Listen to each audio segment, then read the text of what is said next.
llegim per a vosaltres un poema en grec. Recordo que soc traductora i professora de llengües, però tinc una passió especial per al català.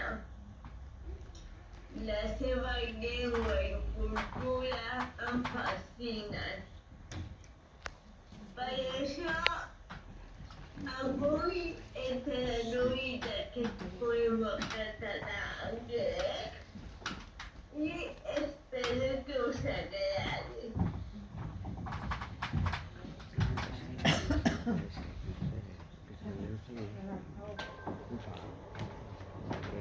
Aquesta ha estat la presentació de la Genesis i ara a continuació ella mateixa va traduir el poema perquè no s'havia traduït al grec.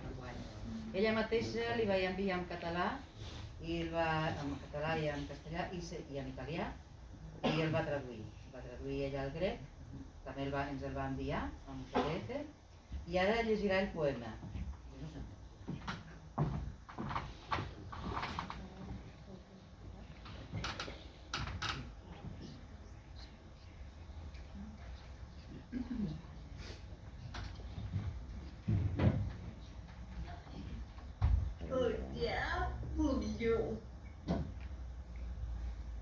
I defedia i no m'hi ha quedat una defedia.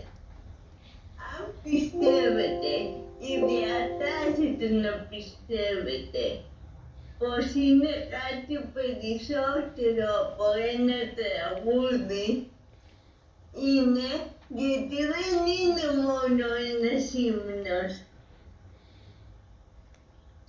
Η ελευθερία πρέπει επίσης να είναι ένα τραγούδι του λαού. Η ελευθερία δεν είναι απλώς διαρκή όσο μια παπαρούνα κάτω από το δερεπάνι. Εκείνος που βάζει φωτιά στο πουλί της επιθυμίας είναι το μυστήριο. Το μυστήριο του έρωτα είναι ο χρόνος. Όπως το μυστήριο της ελευθερίας είναι ο χρόνος που διαρκεί το τραγούδι της. Γιατί ο έρωτας που γίνεται πράξη και η ελευθερία είναι ο ίδιος ύμνος. Η δονή του έρωτα που γίνεται πράξη είναι μια κατάθεση στον έρωτα. Δεν είναι ο έρωτας. Η ελευθερία είναι απλώς ένας ύμνος στην ελευθερία. Δεν είναι η ελευθερία.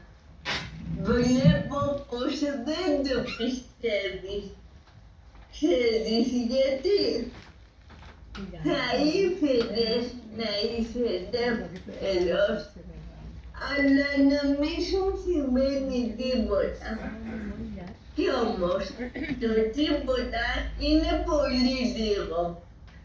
Όπως και τα όλα είναι πάρα πολλά. Βαλάει Μπονέτ, μετάφραση Αλίκης Ανέση.